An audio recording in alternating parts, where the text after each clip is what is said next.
मित्रांनो, शुभविवाह या मालिकेच्या आजच्या भागामध्ये आपण पाहणार आहोत की नीलू चिडूनच भूमीला म्हणते, तू माझ्या मुलीच्या संसारावर उठलीस ना, मग तुझ्याही संसाराला माझी हाय लागेल. म्हणून ती रागानेच तेथून निघून जाते. तेव्हा नीलूचा धक्का लागून आकाशच्या औषधाची बॉटल खाली पडते. तर भूमी त्या गोळ्या उचलून पुन्हा त्या बॉटलमध्ये टाकत असते.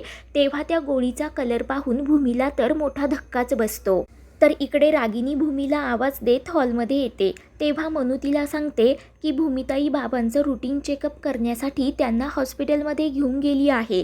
तर रागिनी विचारते, मग ती थोड्या वेळात येईल ना? त्यावर मनू म्हणते हो, कारण जास्त काही काम नव्हतं आणि येताने ती आकाश भाऊजींच्या रात्रीच्या ज्या काही गोळ्या संपल्या आहेत ना, त्यासुद्धा घेऊन येणार होती. आणि ते ऐकताच रागिनीच्या पायाखालची जमीन हादरते. ती मनाशीच म्हणते की भूमी आकाशच्या गोळ्या आणण्यासाठी गेली आहे. अरे देवा, तिने जर ती बॉटल खोलून पाहिली तर इकडे बाबा भूमीला विचारतात की तू त्या गोळीकडे एवढी एकटक का बघत आहेस? तर भूमी म्हणते, बाबा तुम्ही तुमचे दोन्ही हात पुढे करा बरं. तेव्हा भूमी एका हातावर आत्ता आणलेली आकाशची गोळी ठेवते, तर दुसऱ्या हातावर ती रोज आकाशला जी गोळी देत असते ती ठेवते. ती म्हणते, बाबा तुमच्या एक गोष्ट लक्षात आली का? म्हणजे या दोन्ही औषधांच्या बॉटल जरी सारख्या असल्या तरी त्यातील गोळ्या वेगवेगळ्या आहेत. म्हणजे आजपर्यंत मी आकाशला चुकीची गोळी देत होते, खरी गोळी तर ही आहे. आणि ते ऐकून भूमीच्या बाबांनासुद्धा मोठा धक्काच बसतो. तर भूमी म्हणत असते, आज मी या गोळ्या घेण्यासाठी गेले तेव्हा मला कळलं की या गोळ्या अशा दिसतात, पण रोज रात्री आकाशला जी गोळी दिली जाते ती गोळी तर वेगळीच आहे. मग ही गोळी आहे तरी कसली? आणि इतकी वर्ष घरातल्या कुणाच्याही हे लक्षात कसं आलं नाही? गेली 6 महिने तर मी स्वतः आकाशला ही गोळी देत आहे. बाबा, माझ्या आकाशला काही होणार तर नाही ना? म्हणून भूमी खूप रडू लागते. तर बाबा म्हणतात, भूमी अगोदर तू शांत हो बरं. अगं यात घाबरण्यासारखं काहीच नाही आहे. कंपनीने गोळीचा आकार रंग बदलला असेल, परंतु गोळीतील घटक मात्र तेच असतील ना? अगं कंपनी असं करत असते. तेव्हा भूमी म्हणते, बाबा असं असेल तर मी देवाकडे प्रार्थना करते, पण जर असं नसेल तर गेली 6 वर्ष आकाश ही गोळी घेत आहे.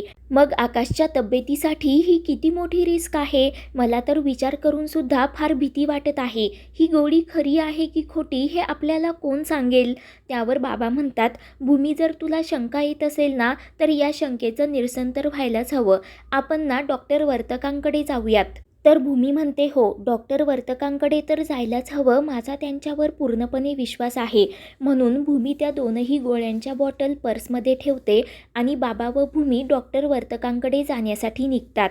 तर ते पाहून नीलू विचार करते, आत्ताच तर हे रुटीन चेकअप करून घरी आले होते ना, मग परत कुठे निघाले असतील? या बापलेकीचं ना काही कळतच नाही. नक्कीच काहीतरी बिनसलेलं दिसतंय. तर इकडे रागिनी सारखा भूमीला फोन करत असते, परंतु भूमी मात्र फोन उचलत नाही. रागिनी घाबरतच म्हणते, भूमीला कळता कामा नये की आकाशच्या गोळ्या बदलल्या जात आहे आणि तिला जर हे कळलं ना, तर माझ्यापर्यंत पोचायला तिला वेळ लागणार नाही. तर इकडे डॉक्टर वर्तक भूमीने दाखवलेल्या दोनही गोळ्या नीट चेक करून पाहतात. ते सांगतात की तुम्ही आत्ता जी नवीन गोळ्यांची बॉटल घेतली ना, ती अगदी बरोबर आहे. कारण गेल्या 6 वर्षामध्ये गोळ्याच्या पॅकेजिंग आकारामध्ये काही एक अपडेट झालेला नाही आणि मी माझ्या पेशंट्सला नेहमी याच गोळ्या देत असतो. आणि त्यामुळे जर काही बदल झालाच असता तर ते मला लगेच कळलं असतं. तेव्हा भूमी विचारते, मग डॉक्टर आत्ता मी तुम्हाला जी दुसरी गोळी दिली ती? तेव्हा डॉक्टर म्हणतात की ही गोळी या डबीतली नाही, हे मी तुम्हाला खात्रीने सांगू शकतो. तर तेवढ्यात भूमीला रागिनीचा कॉल येतो. तर भूमी तो कॉल कट करून टाकते. बाबा म्हणतात, अगं रागिनी, आत्याचं काहीतरी महत्त्वाचं काम असेल, तू कॉल रिसीव कर. परंतु भूमी म्हणते, नाही, आत्ता सध्याला आकाशपेक्षा जास्त महत्त्वाचं माझ्यासाठी काहीच नाही. तर इकडे रागिनी चिडूनच म्हणते, ही भूमी कुठे तडफडायला गेली काय माहिती. माझा फोनसुद्धा रिसीव करत नाही. त्याच वेळेला पौर्णिमा तिथेच सांगते की भूमी माझ्या बाबांसोबत आहे. रागिनी चिडूनच म्हणते की शिळ्या बातम्या देऊ नकोस. मला माहिती आहे तुझ्या बापाचा रुटीन चेकअपसाठी भूमी त्यांना घेऊन गेली. तेव्हा पौर्णिमा सांगते, मी शिळी बातमी नाही तर तुम्हाला ब्रेकिंग न्यूज देण्यासाठी आली आहे. बाबांचं रुटीन चेकअप करून भूमी त्यांना घरी घेऊन आलीसुद्धा होती, परंतु अचानक ते दोघेजण पुन्हा बाहेर पडले आणि दोघांच्याही चेहऱ्यावर खूप टेन्शन दिसत होतं, असं माझ्या आईने मला फोन करून सांगितलं. आणि ते ऐकून रागिनीला घामच फुटतो. ती विचार करते की अरे बापरे, या भूमीला आकाशच्या गोळ्यांबद्दल काही कळलं तर नसेल ना. तेव्हा पौर्णिमा म्हणते, आई काय झालं, तुम्हाला एवढा घाम का फुटलाय, कसलं टेन्शन आहे का. तेव्हा तुला सांगण्यासारखं नाही असं म्हणत रागिनी चिडूनच तेथून निघून जाते. तर इकडे भूमी डॉक्टर वर्तकांना सांगते की जेव्हापासून मी आकाशला गोळ्या देते तेव्हापासून बॉटलमध्ये तर याच रंगाच्या गोळ्या आहेत.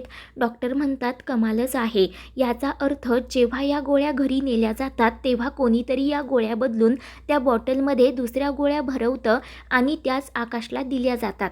तेव्हा बाबा धक्क्यानेच विचारतात, मग आकाशरावांना या गोळ्या दिल्या जातात त्या आहे तरी कसल्या आणि त्याचा आकाशवर काय परिणाम होत असेल. त्यावर डॉक्टर वर्तक सांगतात की हे फक्त मला गोळी बघून नाही सांगता येणार. मी एक काम करतो, ही गोळी लॅबला पाठवतो, त्यामध्ये असणारे कंटेंट मला चेक करावे लागतील. मग रिपोर्ट्स आल्यानंतर मी तुम्हाला उद्या सांगतो.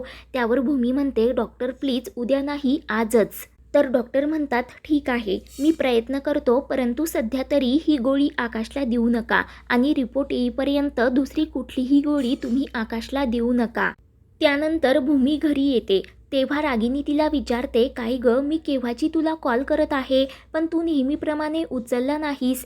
तेव्हा भूमी खोटं सांगते की मी बाबांना जिकडे रुटीन चेकअपसाठी घेऊन गेले होते ना तिकडे खूप गर्दी होती, मग माझ्या लक्षातच आलं नाही. आणि त्याच वेळेला आकाश तिथे येतो. तर भूमी काळजीनेच त्याला विचारते, आकाश तू ठीक तर आहेस ना, तुला काही होत तर नाही आहे ना. तर आकाश म्हणतो, हो सायकल राणी, मी एकदम ठीक आहे. तर रागिनी विचार करते, नक्कीच ही भूमी काहीतरी लपवत आहे. तर ती भूमीला विचारते, काय ग, तू आकाशला असं का विचारलंस. तर भूमी म्हणते, काही नाही, तो सकाळी थोडा खोकत होता ना म्हणून विचारलं. तर रागिनी विचारते, काय ग भूमी, आकाशच्या गोळ्या मिळाल्या का. तर भूमी म्हणते हो. रागिनी म्हणते, तू कशाला त्रास घेतलास, मी ऑनलाईन मागवल्या असत्या ना. भूमी म्हणते, त्यात कसला आला त्रास, ऑन द वे केमिस्ट होता ना म्हणून मी घेऊन आले आणि बरं झालं मीच आज गोळ्या आणण्यासाठी गेले होते. रागिनी धक्क्यानेच विचारते, म्हणजे. तर भूमी म्हणते, म्हणजे या गोळ्या काही सर्दी खोकल्यासारख्या कॉमन नाही आहेत ना. मग आज मला कळलं तरी या गोळ्या नक्की कुठे भेटतात ते. तेव्हा रागिनी सारखं भूमीला त्या गोळ्यांबद्दलच विचारत असते, परंतु भूमी काही रागिनीला खरं सांगत नाही. तर आकाश म्हणतो, सायकल राणी चल ना, आपण खेळायला जाऊयात. तेव्हा रागिनी आकाशवर खूपच भडकते. तर आजी म्हणतात, काय ग, कशाला त्याच्यावर रागावतेस, बघ ना तो कसा हिरमसून गेला.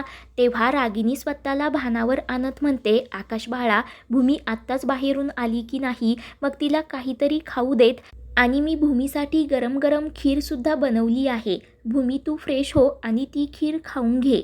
तर भूमी लगेच फ्रेश होण्यासाठी जाते. रागिनी मनाशीच म्हणते की भूमीच्या चेहऱ्याकडे पाहून तर असं वाटत नाही तिने आकाशच्या गोळ्यांची बॉटल खोलून पाहिली असेल, परंतु आल्या आल्या तिने आकाशला असं काळजीने का विचारलं असेल की तू बरा आहेस की नाही. तिच्या चेहऱ्यावर वेगळीच चिंता वाटत होती, नक्कीच माझं काहीतरी चुकत आहे. तर तेवढ्यात भूमीसुद्धा फ्रेश होऊन खाली येते. तर रागिनी मुद्दामच आकाशला म्हणते, तू तुझ्या सायकल राणीला पोट भरून स्वतःच्या हाताने खीर भरव, तोपर्यंत मी एक कॉल करून येते. म्हणून आता संधीचा फायदा घेत रागिनी लगेच भूमीच्या रूममध्ये जाते आणि तिच्या पर्समध्ये आकाशच्या गोळ्या आहेत की नाही ते चेक करून पाहत असते. परंतु रागिनीला मात्र कपाटात ड्रॉवरमध्ये कुठेही आकाशच्या औषधांची बॉटल सापडत नाही. तर रागिनी खूप टेन्शनमध्ये आलेली असते आणि त्याच वेळेला आकाश भूमी अचानक रूममध्ये येतात.